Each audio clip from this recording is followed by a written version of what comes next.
이번 시간에는 문학개념어 13강 시상 전개 방식에 대해서 공부해 보도록 하겠습니다. 시상이라는 것은 시의 이미지 혹은 시의 내용이라는 뜻입니다. 시의 내용이 어떻게 전개되냐 이런 표현법을 익혀보는 거예요. 선지 판단할 때 꼭 필요한 개념어들이죠. 자, 먼저 시상의 흐름을 봅시다. 시의 내용이 어떻게 흘러가냐라는 것을 보는 건데요.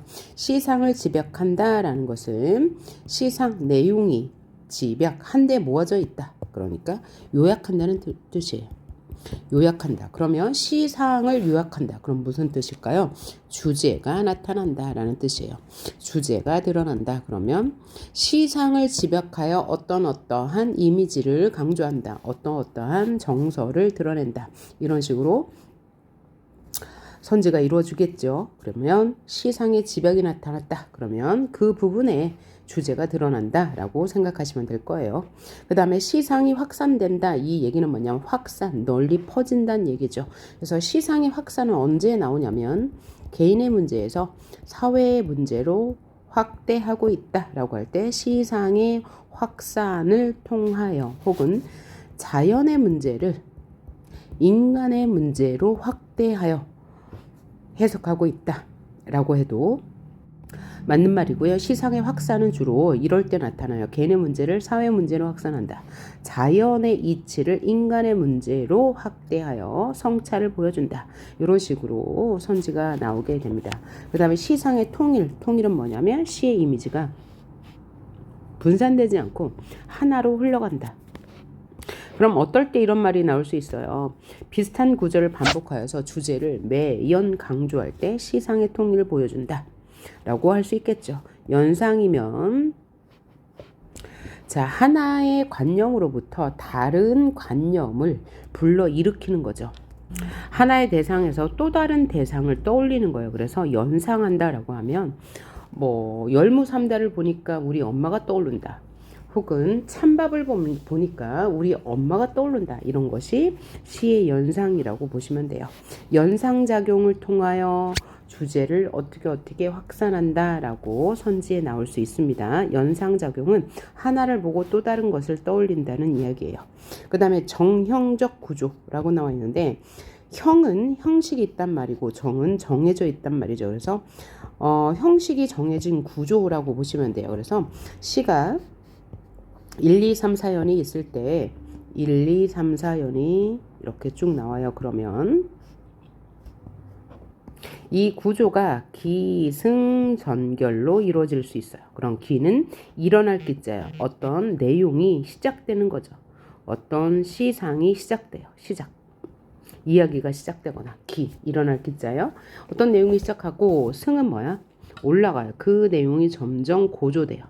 점점점 시의 내용이 심화되겠죠.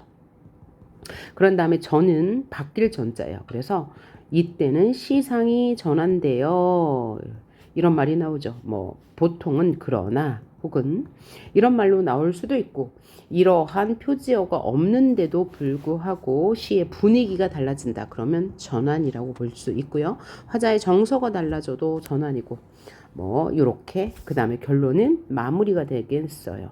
이런 구조를 우리는 기승전결의 구조. 그래서 우리가 말할 때 쟤는 기승전결 같은 이야기만 해. 그러면 처음부터 끝까지 하나의 주제에 대해서 이야기한다 라는 뜻이에요. 그 다음에 선경 후정은 뭐냐면 경이 경치 외부를 이야기하고 후정 자신의 감정을 이야기해요. 그래서 1, 2, 3, 4연이 이렇게 있다면 먼저 경치를 얘기한다. 여기까지 풍경을 이야기했어. 하늘은 푸르고 뭐 새는 날고 이렇게 얘기하다가 후에 감정을 얘기해요. 그러면 나의 화자가 깨달은 바 혹은 그 풍경을 보고 떠오르는 바, 연상한 바 이런 것을 이야기하면 선경후정. 자, 감정을 이야기하는지 경치를 이야기하는지는 단번에 알 수 있을 거예요. 이 경치를 이야기할 때는 사실적인 묘사죠. 사실적이고 객관적인 거예요. 반면에 자신의 정서를 이야기한다 그러면 주관적인 거고 자신의 생각을 이야기하는 거죠. 주로 이제 깨달음을 이야기할 때 선경후정을 이야기하죠. 혹은 뭐 화자의 정서가 어떤 대상을 보니 슬픔이 심하대. 이럴 때도 그죠? 선경구정의 방식을 이용할 수 있죠. 수미상응이라는 것은 수는 머리 숫자라고 그랬죠. 미는 꼬리 미자예요. 그래서 이 시가 이렇게 쭉 1, 2, 3, 4연이 있으면 3년까지만 있다고 봐요. 그러면 이 머리 부분이 1년이겠죠. 꼬리 부분은 3년이 될 거예요. 그래서 1년과 3년이 비슷한 구조나 똑같은 구조로 이루어졌어요. 그러면 수미상응, 다른 말로 뭐라 그래요? 수미상관 의 구조를 이용하면 어차피 반복되는 거니까 뭐예요? 운율을 형성하겠죠. 그 효과, 수미상응의 효과. 첫째는 운율을 형성합니다. 두 번째는 뭔가를 강조할 거예요. 2번 이상 사용되면 화자의 감정을 강조하던가 아니면 주제를 강조하던가 상황을 강조하던가 이런 효과가 있을 거예요. 그리고 1년과 4연이 비슷한 구조나 아니면 완전히 똑같이 이루어졌어. 그러면 뭣도 형성해요? 형태적 안정감도 얻을 수 있어요. 왜냐하면 글자가 같으니까 모양이 똑같죠. 그래서 형태적 안정감도 얻을 수 있다라는 수미상응은 효과까지 알아두시면 되겠습니다. 그 다음 시간의 흐름은 일단 시대의 변화도 그죠? 시간의 흐름이라고 할 수 있어요. 뭐 일제강점기에서 현재의 화자의 감정의 변화나 상황의 변화를 이야기해. 그러면 시간의 흐름의 구성을 따르고 있다. 계절의 변화도 그렇죠. 봄부터 가을, 여름, 겨울까지 와요. 그럼 얘도 계절의 변화인데 시간의 흐름과 시간의 순환은 완전히 달라요. 순환은 뭐냐면 순환은 만약에 봄에서부터 시작했는데 여름 지나고 가을 지나고 나서 다시 봄까지 이야기했어. 그러면 순환 구조라고 해요. 순환 구조. 봄, 여름, 가을, 겨울 지나서 봄 다시 돌아왔어. 봄으로. 그러면 순환 구조라고 해요. 요거를 구분해서 여러분이 알고 계셔야 되겠습니다. 그 다음에 시간의 변화가 하루 중에 일어날 수도 있죠. 아침부터 시작해서 혹은 점심부터 시작해도 되겠죠. 뭐 아침, 점심, 뭐 저녁, 밤, 새벽 이렇게 이어지면 시간의 변화다. 그래서 이런 시간의 변화는 발걸음을 따라간다라고 해서 뭐라고도 하냐면 추보식 구성이라고도 합니다. 발걸음을 따라간다. 그래서 추보식 구성이란 말도 같은 시간의 흐름이라는 거 알아두시고요. 그 다음에 이동이라는 것은 공간의 이동도 있고 시선의 이동도 있는데 매우 간단하죠. 공간의 이동이 있다. 그러면 장소가 바뀌었다는 거예요. 화자가 말하는 장소가 바뀌었어요. 예를 들면 운동장에 있다가 집으로 갔어. 그럼 당연히 공간의 이동이고 시선이 이동했다. 그러면 장소는 변하지 않는데 내가 바라보는 시각적 대상만 화자의 위치에서 그러니까 화자의 위치 있는 곳, 즉 장소는 바뀌지 않았는데 보는 대상만 바뀌었어요. 이거는 시선의 이동이에요. 내가 만약에 이 장소에 있어요. 교실에 있는데 어딜 바라보다가 이 책을 바라보다가 갑자기 저 책꽂이를 바라보거나 혹은 어떤 학생을 바라봤어. 그럼 얘는 장소의 이동은 없지만 시선만 이동한 거예요. 이렇게 구분하시면 되겠다. 그 다음에 강조는 2번 이상 어떤 시어나 혹은 의문이나 시구나 시행이나 연이 반복되면 강조의 효과가 있죠. 이럴 때 강조는 점층적 강조도 있고요. 유사한 구조의 반복도 있고 혹은 의문의 반복도 있고 행의 반복도 있고 연의 반복도 있는데 다 뭐예요? 강조의 효과를 얻는 거예요. 화자의 정서나 상황이나 어떤 태도를 강조하기 위한 거죠. 그래서 점층적 강조는 뭐냐면 점층법 알잖아요. 점층법을 사용해서 강조하는 거죠. 점층법이 있으면 당연히 반복이 있으니까요. 눈이 온다, 새하얀 눈이 온다, 새하얀 눈이 펄펄 온다. 그러면 점점 문장 구조가 길어지면서 혹은 때린다, 부순다, 무너뜨린다 그러면 강도가 점점 세지면서 반복이 나타나죠. 이럴 때 우리가 점층적 강조라고 하고요.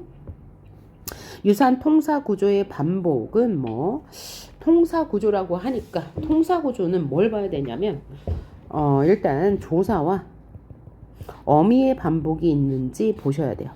조사와 어미의 반복. 내가 나간다. 그가 들어온다. 다가 반복됐잖아요. 이럴 때 우리는 유사한 문장 구조의 반복이라고 합니다. 유사한 문장 구조의 반복도 똑같이 강조를 위해서 사용되는데 이렇게 유사한 문장 구조의 반복이 연달아 일어났어요. 제가 방금 말한 것처럼 내가 간다. 그가 온다 라고 했을 때 얘가 연달아서 나왔죠. 그러면 연달아 나와. 그러면 얘를 유사한 구조의 반복 중 하나로 대구법이라고 하죠. 그러니까 여기 큰 테두리 안에 유사한 문장 구조의 반복 안에 대구법이 포함이 되는 거죠. 이렇게 이해하시면 되겠습니다. 구가 대응한다라고 해서 대구법이에요. 그 다음에 의문의 반복은 주로 뭐죠? 의문이라고 하니까 자음과 모음의 반복이에요. 자음과 모음의 반복. 한시에서 나타나죠. 한시 기승전결로 있으면 전과 결에 똑같은 의문 아 같은 거 혹은 어 같은 걸 반복하죠. 그러면 의문의 반복인데 이 마지막 부분의 반복이 나타나면 다리 각자를 써서 뭐라고 그래요? 가군이 형성된다. 마지막 부분에 운율이 있다라는 얘기고요. 만약에 여기 중간 부분 시행의 중간 부분에서 의문의 반복이 나타난다. 그러면 요 운을 형성한다. 허리 요자예요. 중간 부분. 그 다음에 첫 부분에서 비슷한 의문이 반복된다. 그러면 뭐라고 해요? 두 운의 반복. 머리 두자를. 그래서 어차피 다 얘네들은 의문의 반복인데 위치가 어디냐에 따라서 둔, 요운, 가군으로 분류하고 역시 의문의 반복이니까 뭔가를 강조할 것이다 라고 생각해 주시면 됐고 자 행의 반복은 후렴구가 반복될 수도 있고 후렴구가 아닌데도 비슷한 행이 반복될 수 있겠죠. 행의 반복이 또 연달아 나오면 또 뭐가 돼요? 대구법이 되는 거고요. 그 다음에 연의 반복이라는 것은 1년과 4년이 반복돼. 첫 년과 마지막 년이 반복돼. 그럼 뭐라고 그래요? 수미상관, 수미상응이라고 하죠. 여기. 그런데 1년과 4년, 1년과 마지막 년이 아니고 2년과 3년이 반복된다. 그러면 그냥 연의 반복. 그 다음에 처음과 끝이 1년과 마지막 년이 반복되면 연의 반복이면서 수미상관법이 되는 거죠. 어차피 반복은 뭔가를 강조하기 위한 것이고 똑같이 운율을 형성하는 효과가 있다. 리듬감이 느껴진다. 이렇게 알고 계시면 되겠어요. 그 다음에 대조의 이미지를 보면 대조라는 게 뭐예요? 반대의 이미지잖아요. 그래서 이미지의 대조는 주로 뭘 말하냐면 동적 이미지와 정적 이미지가 대조된다. 혹은 밝음의 이미지와 어둠의 이미지가 대조된다. 대조는 대비랑 같은 말로 쓰입니다. 자, 이렇게 해서 뭔가 이제 강조하고 싶겠죠. 대조는 어떤 대상을 좀 강조하기 위해서 쓰는 거예요. 그것이 긍정이 될 수도 있고 부정이 될 수 있고 화자의 뭐 슬픔을 강조한다. 그러면 부정을 강조하는 거고 밝은 이미지 뭐 아침에 이 생명력을 강조한다. 그러면 밝음을 강조하는 거고요. 이렇게 해석하시면 되겠고 또 대조는 자연과 인간의 대조가 나타나요. 자연을 긍정하고 인간은 속세라고 해서 부정하죠. 주로 이제 고전시가에서 특히 고려 말 조선 시대에 이제 시조에서 많이 나오는 자연과 인간의 대조. 왜냐하면 이 시조나 이 가사 작품은 주로 작자층이 사대부나 양반이기 때문에 이들은 자연과 인간을 이분법적으로 보고 인간은 바로 속세로 정치판을 말하고 자연은 정치판과 떨어진 물들지 않은 아주 깨끗한 곳으로 형상화하거든요. 그러니까 자연과 인간의 대조는 주로 고전 시가에서 나올 수 있다. 그리고 과거와 현재의 대조. 과거는 아주 아름답고 순수했는데 현재는 그렇지 않아. 보통 이런 식으로 많이 나와요. 그래서 과거와 현재의 대조가 나올 수도 있고요. 색채의 대조는 뭐냐면 색채 이미지가 두 번 이상 나왔어요. 두 가지 이상 나왔으면 색채 대조라고 해요. 예를 들면 어둠과 미나리가 나왔다. 그럼 얘도 색채 대조죠. 어둠은 검정색에 가깝고 미나리는 푸른색에 가까우니까 얘도 색채 이미지의 대조라고 할 수 있고요. 그런데 색채 이미지와 색채어는 다르다고 했죠. 색채어는 색깔을 직접적으로 드러내요. 흰 나비, 푸른 바다, 이렇게 흰과 푸른이라는 색깔을 나타내는 말이 직접적으로 나오면 색채어의 대비라고 하고, 색채를 떠올릴 수 있는 이미지가 나온다 그러면 색채 이미지의 대조라고 하죠. 그 다음에 계절의 대조도 많이 나오죠. 계절, 봄과 겨울의 대조. 그러면 우리 일제강점기 때는 우리 시대가 암울했잖아요. 그러면 이 암울한 시대를 긍정적으로 바라보려면 계절의 순환은 자연스러운 거잖아요. 이 자연스러운 계절의 순환을 빗대어서 우리에게도 광복은 올 것이라고 얘기해요. 겨울은 주로 이제 실현을, 근데 100%는 아닙니다. 겨울이 현재 일제강점기야. 그러면 계절의 순환은 당연한 거죠. 겨울이 가면 뭐가 와요? 봄이 오니까. 우리 현재는 일제강점기라 부정적 상황이지만 이 겨울이 가면 봄이 오는 것처럼 우리에게도 뭐가 와? 광복이 올 것이다. 그래서 이런 계절의 이미지도 많이 사용해서 시상을 전개한다는 것, 자, 알아두시고, 그럼 이것을 바탕으로 여기 시를 해석하면서 이 개념어들을 적용해 봅시다. 김영랑의 모란이 피기까지는 이라는 시예요. 자, 모란이 피기까지는 나는 아직 나의 봄을 기다리고 있을 테요. 그랬어. 그러면 화자는 지금 봄을 기다리고 있는데요. 모란이 피기까지는 이라고 했어요. 그러면 모란도 기다리는 대상이에요. 그러니까 화자가 긍정하는 대상 봄과 모란, 이렇게 해석을 해나가면 되겠고요. 모란이 뚝뚝 떨어져 버린 날 나는 비로소 봄을 여인 슬픔에 잠길 테요. 그러니까 봄이 오는 걸 기다리는 이유는 모란이 피기를 기다리는 것이다 라고 생각하시면 될 것 같고요. 자, 모란이 뚝뚝 떨어져 버리면 나는 서름에 잠긴대요. 봄을 잃어버린 서름에 잠겨요. 그러니까 화자는 지금 봄을 기다리고 있다 라고 생각하시면 되겠고요. 5월 어느 날 그 하루 무덥던 날 떨어져 놓은 꽃잎마저 시들어버리면, 자, 모란이 5월에 피는데 그 핀 꽃이 5월에 떨어져서 그 꽃잎마저 시들어 버리면 천지의 모란은 자취도 없어지고, 그러면 화자는 모란이 피기를 기다렸는데 이 모란이라는 것은 봄의 한철 며칠만 피고 나서 이내 져버리잖아요. 그러니까 다시 슬퍼지는 거예요. 뻗쳐오르던 내 보람이 서운하게 무너진다. 여기서 보람은 뭐예요? 바로 모란인 거죠. 그죠? 모란을 기다렸는데 이 모란이 지고 꽃잎마저 자취가 없어지면 보람이 없어져서 서운하게 무너진다고 이야기했고요. 모란이 지고 말면 그뿐 내 한 해는 다 가고 말아. 그러니까 이 화자가 삶을 사는 목적은 바로 뭐라고 얘기하는 거죠? 모란이 피기를 기다려. 그 모란이 핀 그 시간만이 화자에게 의미 있는 시간이라는 거죠. 그래서 모란이 진 시간은 의미가 없다라고 생각하시면 될 것 같고요. 그러면 360날 마냥 섭섭해 웁니다. 모란이 지고 나면 360날 섭섭해 울어요. 자, 그러면 1년은 365일인데 360날은 울어요. 360날은 울며 지내는 날. 그럼 나머지 날은 언제? 5일. 그럼 5일은 어떤 날? 모란이 펴서 즐거운 날, 행복한 날, 이렇게 해석하면 되겠죠. 자, 그럼 여기까지 봤을 때 화자에게 모란은 굉장히 긍정적인 대상이고 삶의 낙이잖아요. 그럼 여기서 모란을 뭐라고 정의하면 될까요? 그냥 화자가 가치 있게 여기는 어떤 것, 여기는 어떤 것, 혹은 뭐 훌륭한 것, 이 정도로 해석하면 될 것 같아요. 더 이상 해석할 필요는 없습니다. 그 다음에 모란이 피기까지는 나는 아직 기다리고 있을 테요. 찬란의 슬픔의 봄을 라고 했는데, 모란이 피기까지는 이라고 해서 1행, 2행과 여기 마지막 행이 비슷하네요. 그죠? 뭐만 추가됐어요? 찬란한 슬픔의 봄을 이라는 것만 추가됐어요. 우리가 이것을 뭐라고 한다고요? 앞에서 확인했죠. 수미상관 혹은 수미상응이라고 했어요.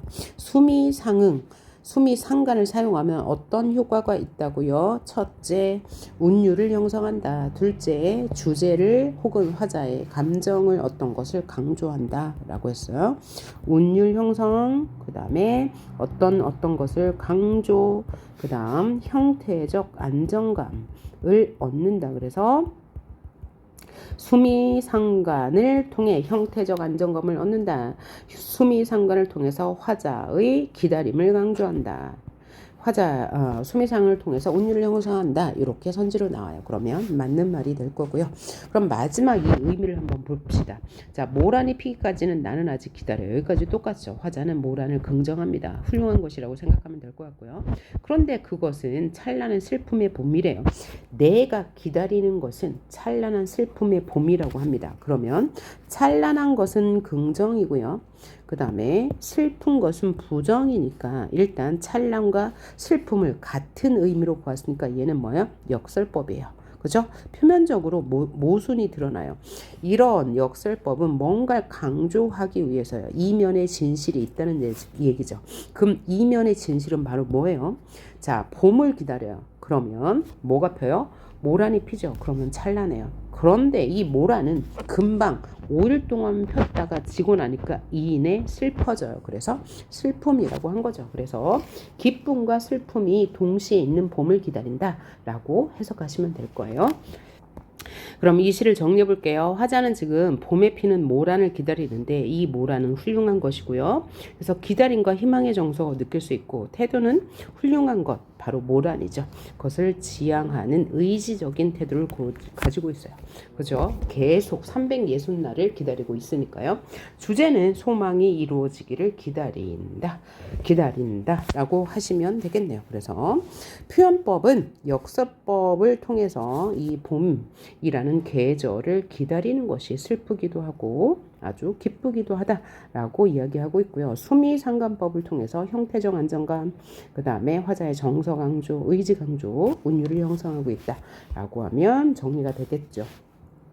자, 그럼 1번 문제 시상 전개 방식은 당연히 수미상관이 될 거고요.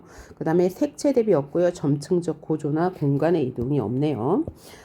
다음 시 볼게요. 다음 시는 바다와 나비라는 김기림님의 시입니다. 바다와 나비. 시 봅시다. 아무도 그에게 수심을 일러준 일이 없기에 여기서 그는 누가 되겠어요? 제목이 바다와 나비니까 아마 바다는 아닐 것 같죠. 나비가 될 것 같아요. 그는 나비예요. 나비. 아무도 그에게 수심은 뭐야? 바다의 깊이죠. 바다의 깊이. 그래서 이 바다와 나비의 관계에 대해서 이야기하는 것 같죠.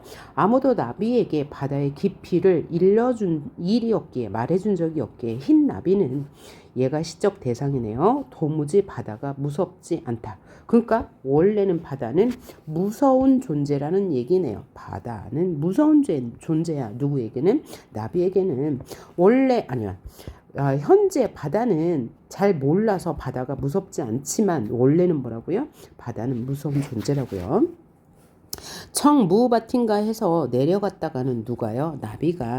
나비가 바다로 내려갔어요. 청무밭인가 해서 내려갔다가는 어린 날개가 물결에 젖어서 공주처럼 지쳐서 돌아온다. 그래서 바다가 무섭지 않아서 어디로 내려갔어요? 바다로 내려갔어요. 청무밭인가 하면서 그러니까 원래 바다인데 흰 나비가 착각한 거죠. 청무밭으로. 그래서 내려갔는데 어린 날개가 물결에 절어서 공주처럼 지쳐서 들어와. 그러니까 이 바다는 흰 나비에게는 어떤 대상? 실현의 대상인 거네요. 3월달 바다가 꽃이 피지 않아서 서글픈 나비 허리에 새파란 초생달이 시리다. 자, 3월달은 이제 계절적 배경이겠죠. 봄인데 바다가 꽃이 피지 않았다라는 얘기는 3월달인데도 바다가 꽃이 피지 않았어. 그러니까 바다가 꽃밭이라고 친다면 꽃이 펴야 하는데 꽃이 피지 않았다는 것은 이 바다는 뭐예요? 생명력이 없다라고 판단할 수 있고요. 그래서 서글퍼서 나비 허리에 파란 초생달이 시리다라고 했어요. 그러면 이 나비는 지금 시련을 겪고 있는 거예요. 시리다고 했으니까 춥다라는 것은 부정적인 의미죠. 다시 한번 시어를 해석해 볼게요. 봐봐. 아무도 그에게 수심을 알려준 일이 없어. 그러니까 나비는 순수해요. 순진해요. 그래서 나비는 도무지 바다가 무섭지 않은데 청무밭인가 해서 내려갔어요. 그러니까 이 청무밭은 나비가 긍정하는 곳일 거예요. 나비에게는 긍정적인 공간인데, 그래서 바다를 무밭으로 착각하고 내려갔는데 지쳐서 돌아왔어요. 그러니까 이 나비 바다는 실현의 장소이고, 자, 3월달에 바다가 꽃이 피지 않아서 이 바다는 생명력이 없는 곳이야. 그래서 나비는 지금 시련을 겪고 있는데 이것을 인간의 문제로 이제 확장해서 생각해 보면 흰 나비는 연약하고 순수한 존재죠. 연약하고 순수한 존재이고, 이 바다는 뭔가 현실의 비정함, 냉혹함 정도로 해석할 수 있겠죠. 그리고 청무밭은 나비가 긍정하는 대상, 뭔가 순수함이 살아있는 곳, 이런 것이 될 거고요. 바다는 꽃이 피지 않았어. 시련의 냉혹한 현실의 공간이다. 생명력이 없는 현실의 공간. 그래서 나비 허리에 새파란 초생달이 시리다. 직접적으로 말하면 나비는 슬프다 라는 것을 이런 표현법을 통해서 좀 더 효과적으로 화자의 이 생각을 강조했죠. 화자의 정서를 강조해주고 있습니다. 그러면 자, 나비는 지금 슬프다라는 것을 시리다라고 말해줬어요. 시리다라는 것은 어때요? 춥다는 거니까 무슨 감각? 촉각. 촉각을 새파란 초생달이 시리다라고 했으니까 초생달은 아마 시각이 될 거예요. 그래서 얘를 어떤 표현이라고 해요? 공감각적 이미지 혹은 감각의 전이 혹은 촉각의 시각화라고 하면 되고요.